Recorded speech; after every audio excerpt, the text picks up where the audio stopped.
Yo tout le monde, c'est Swiss Motoboy. Aujourd'hui on teste la Ninja 650.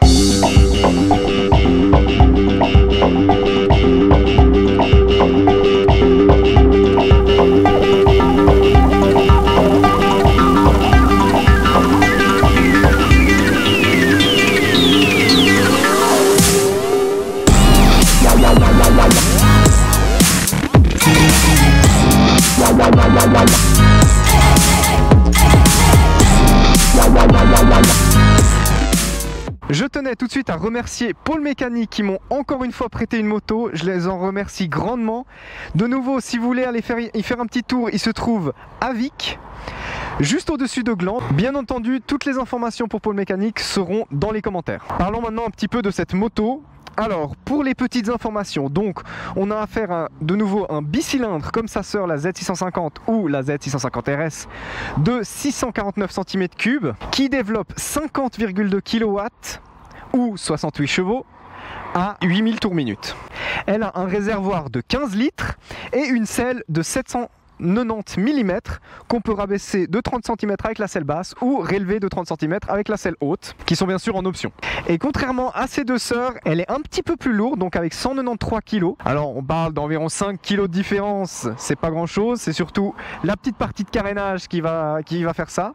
Il faut vraiment se dire que au niveau de la moto, en fait les trois modèles sont vachement les mêmes. Tout ce qui est le bas de la moto va être exactement similaire. Pour la RS, il y aura une différence avec le réservoir, mais sinon la Z650 et la Ninja 650, tout de l'arrière, le réservoir, c'est tout la même chose, ça va juste se jouer au niveau de l'avant, qui aura une vraie différence. Aussi au niveau du petit tableau qu'on voit ici s'allumer, c'est exactement le même. D'ailleurs, on peut le connecter à son téléphone portable, donc c'est très cool. Et tout comme la Z650 et non la RS, hein, juste la Z650, la version 2023 est équipée de traction control. Je vous le montrerai un peu plus tard dans la vidéo. Et donc, vous pouvez avoir cette magnifique moto neuve pour 8750 francs suisses. Toutes les infos que je vous ai dit là sont bien sûr prises du site Kawasaki Suisse.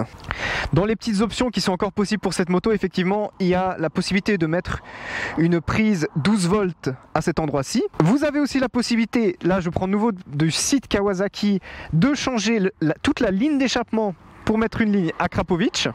Alors bon, c'est un budget. Ensuite, tout type de protection, donc pour protéger en cas de chute, ce qui peut toujours être bien. Et surtout, et il faut oser le faire au niveau visuel, mais il y a un top case de 30 litres qui est dispo. Je le ferai pas, mais vous faites comme vous voulez. Vu que ma copine en a un, je peux dire que c'est vachement pratique. Donc là, c'était un petit peu tout ce que j'avais à dire au niveau des chiffres sur cette moto et des accessoires disponibles. Et maintenant, je vous laisse avec le test routier. On se retrouve pour le test. Et là, j'ai tout de suite envie de dire un truc. Après avoir essayé la Z650, la Z650 RS, et que j'ai la possibilité d'essayer la Ninja, ce serait dommage d'en priver. On est bien entendu sur quelque chose de plus que similaire, c'est logique. Mais ça mérite quand même le coup parce que au niveau de position ça change un petit peu. C'est vrai qu'on a affaire à trois motos très similaires, vu que c'est le même moteur, que le bas, en tout cas le châssis c'est le même. Celle-ci en plus encore elle partage le même réservoir que la Z650. Ça va vraiment être au niveau de la zone avant qui aura des différences au niveau du carénage, parce qu'en dehors de ça vraiment, enfin on a presque, on pourrait dire 3 fois la même moto.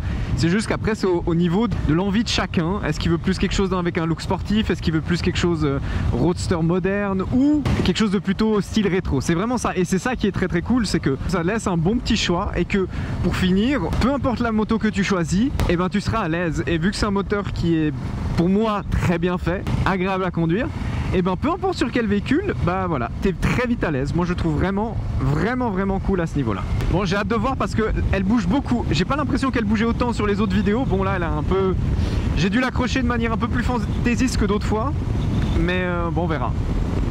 On verra si ça tient le choc, hein. Oh non, j'ai le truc de mon casque qui s'est défait. Bon alors ça, je vais tout de suite aller je vais m'arrêter dès que je peux parce que ça, il n'y a rien de plus désagréable d'avoir un bout métallique qui te tape dans le casque. Ok. J'en profite pendant que je vous parle arrêté. Pour ma part, 1m70, et je touche parfaitement par terre. J'ai les deux pieds bien posés par terre, voilà, des deux côtés. Ça marche très bien, en sachant qu'il y a encore la possibilité de la rabaisser à 2 niveaux différents. Salut poteau! Ce que je dois dire encore, c'est que effectivement, je roule la moto très tranquille parce que je l'ai récupérée. Elle avait 19 km au compteur. Maintenant, elle en a 38. Et si vous regardez le compteur, alors attendez, je vais juste rétrograder un peu. Hop, voilà. Dès que je passe les 3000, ouais, 3500, le cadre commence à clignoter. Et puis, je ne peux pas me dépasser parce que sinon, je suis en excès. On va rétrograder. Voilà, et dès que voilà, donc ça clignote, et dès que je passe le 4, ça clignote beaucoup. Donc tout ça pour dire que la moto est clairement en train d'être rodée, et que j'ai pas envie de faire n'importe quoi avec, vu qu'on me la prête. Je vais être en mode papy absolu. De nouveau, il n'y a pas de souci, c'est un moteur que je connais bien, et que j'ai déjà pu tirer un petit peu avec la Z650 de ma copine et faire 2-3 fois le con dans un col, et c'était très marrant. C'est effectivement aussi bien entendu une moto à 2, ce qui est très cool.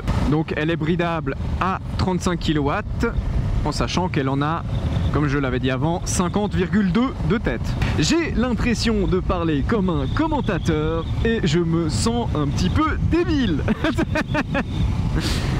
Au niveau de la selle, comment vous dire ça? C'est une selle qui est déjà de 1 très courte, donc tu peux pas te mettre vraiment en arrière. Normalement, quand tu regardes sur les motos sportives, tu peux aller glisser ton cul très loin derrière. Là, vraiment, j'ai très peu de place pour me déplacer. Ce qu'il faut comprendre, c'est que cette moto, c'est vraiment une routière, c'est-à-dire qu'elle n'a pas cet espace pour pouvoir aller se coucher. Donc là, voilà. Alors tu peux, voilà. Moi qui suis pas très grand, ça va. C'est vrai que quelqu'un d'un peu plus grand, il va peut-être vite se ressentir un peu, va devoir être trop couché sur le réservoir, alors que sur une sportive, tu peux vraiment, normalement, t'as la tête un peu plus derrière. Ceci étant, à moins d'aller sur piste, ça devrait pas trop gêner, et d'autant plus, c'est mieux parce que, effectivement, moi j'ai souvent ce problème avec ma copine, étant donné qu'on est deux personnes qui sont pas très grands. Et ben, moi quand je suis sur une moto avec une longue selle conducteur, et ben je peux pas trop me reculer parce que sinon je suis trop loin du guidon et je me mets dans une sale position. Et derrière ma copine, elle doit s'avancer, et donc elle se met déjà que souvent les selles passagers sont pas incroyables, elle se met dans une mauvaise position par rapport à la selle passager, et donc elle passe un sale moment. Si je me colle à l'avant, ce qui est pire des choses à faire, j'ai combien là? Je vais avoir au max un gros 5 cm. Puis bon, ne collez jamais votre entrejambe contre le réservoir, c'est le truc à vous faire perdre 3 points de vie lors d'un freinage, hein. Non, à éviter absolument. Est-ce que t'es pas un petit peu trop? Voilà. Je sens que ce plan-là sera un peu plus compliqué aujourd'hui. Cadrage hasardeux aujourd'hui, j'ai l'impression. Tout comme la Z650, tu peux régler au niveau du guidon, tu peux régler tout ce qui est levier de frein, levier d'embrayage. Voilà, ça ne change pas. Il y a les warnings, je le dis à chaque fois, vu que je l'ai jamais connu. Il y en a certains qui doivent regarder cette vidéo et qui se disent mais on s'en fiche, c'est basique. Non, c'est pas basique du tout. Un truc qui est pensé pour être sportif, t'en as pas. Voilà, c'est de l'arnaque. Ça me saoule. Maintenant, ce qui est vraiment nouveau, c'est que tu as du traction control. Alors, je sais pas si vous le voyez, là, le petit 1 4TRC. Alors j'ai un peu déjà trifouillé dessus, soit tu le mets, soit tu le mets pas, voilà, t'as le choix. À savoir que tous les gens qui ont la moto avant 2023 l'ont sans, et en général si tu fais pas n'importe quoi, tu ne devais pas trop t'envoyer dans le décor. Maintenant je trouve que s'ils peuvent le mettre, franchement, c'est très bien qu'ils le mettent en fait. C'est un vrai petit plus, ça peut mettre encore un peu plus en confiance. Sinon effectivement on a toujours affaire à ce tableau de bord qui, moi je trouvais très lisible, assez simple. Tu peux même encore un peu switcher, voilà, vitesse moyenne, total de temps de conduite, 1h38, c'est bon. La moto a 1h38 de vie.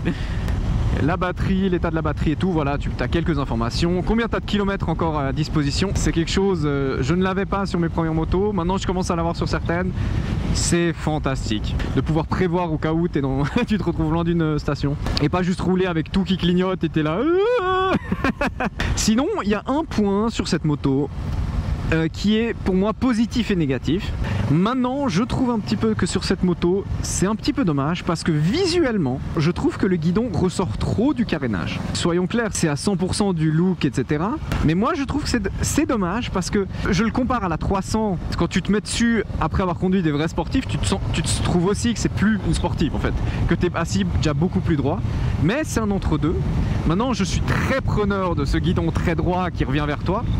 Mais j'aurais trouvé bien qu'en fait ils augmentent, en fait, qu'ils mettent un peu plus de carénage. Ouh, attendez, je viens d'être Bonjour, bienvenue de retour. Oui, je disais, j'aurais trouvé bien qu'ils mettent un petit peu plus de carénage. Le plan va être terrible. Un peu plus de carénage à cet endroit-ci. Voilà. Pour juste remonter un peu, faire penser visuellement que la moto est sportive alors que quand tu t'assois dessus, pas du tout. Voilà, c'est que du look parce que je trouve que la moto a un design de fou. Mais il y a ce petit truc où en fait, dès qu'elle est à l'arrêt ou si tu te concentres sur le guidon, tu vois que c'est un machin qui, qui ressort comme pas possible. Il y a aussi possibilité de mettre une bulle large pour être mieux protégé. Et vraiment, ça se roule tout seul quoi. C'est léger, agile. Et puis le moteur, voilà, il est... Même s'il est assez calme, même si tu peux rouler à basse vitesse sans que ça tape, sans... Voilà. Et tu peux aussi clairement t'amuser avec et aller un peu plus fortement. Et c'est très très cool. Point négatif, les rétros, tu devines un peu ce qui se passe derrière, mais tu vois pas super bien. Après, de nouveau, je les ai pas réglés parfaitement, mais bon, de nouveau, j'ai presque la moitié du rétro qui est déjà pris par moi-même. Voilà, donc c'est un petit peu dommage. Cette moto, je me vois tout autant devoir rentrer dans une ville avec, que d'aller faire un road trip, que d'aller arsouiller sur un col. Je pense que vraiment, elle va te permettre de t'amuser partout. Voilà. Et en même temps, pour une moto avec laquelle on va aussi apprendre à conduire, parce qu'elle est aussi pensée pour ça, parce qu'elle est bridable, et je trouve génial qu'on pense à faire des motos couteau suisse quoi. Je précise encore au niveau du bridage, c'est à partir de 6000 tours minute que le bridage va se mettre en place. Là où tu vas le ressentir le plus rapidement, c'est si tu prends l'autoroute vers les 120, 130, tu vas sentir qu'en fait là, tout d'un coup, vu que c'est un bridage électronique, tu auras plus ce mordant que tu as jusqu'aux 6000 tours minute. Bon, finissons-en là où ça a commencé. Allez, on se retrouve pour le débrief de fin. Bon alors, qu'est-ce que j'en pense de cette moto? Alors franchement, je la trouve extrêmement agréable à conduire. C'est une moto, voilà, agile, elle est légère, elle est agréable. C'est une moto avec laquelle tu peux vraiment tout faire. Donc, comme je le disais déjà, si un road trip, si tu dois aller en ville, si tu veux aller t'amuser sur un col, voilà, elle est efficace partout et je trouve que ça en fait une très bonne moto pour débuter. Au niveau du look, l'avant, je vais la poser rapidement, l'avant je le trouve vraiment magnifique. Le seul petit point négatif, ce serait effectivement pour moi ce guidon qui ressort un petit peu trop du carénage et où ça aurait pu être bien si on avait réussi à mettre un petit peu plus de matériaux là entre deux, juste pour faire semblant que la position soit plus sportive, même si tu gardes cette position qui pour moi est très bien parce que très droite. Je peux que conseiller cette moto parce que je trouve qu'elle est très simple et très bonne à conduire. Donc voilà. Je tiens bien entendu encore, pour terminer cette vidéo, à remercier Pôle Mécanique qui m'ont prêté cette moto. Sans eux, ce serait pas aussi simple de faire des essais. Là, ils me créent une autoroute. Donc un grand merci à eux. N'hésitez pas à aller y faire un tour. Je suis client chez eux depuis bien longtemps. N'hésitez pas à laisser un petit commentaire, à liker, à vous abonner, à partager. Ça m'aide énormément. Et puis sur ce, je vous dis ciao!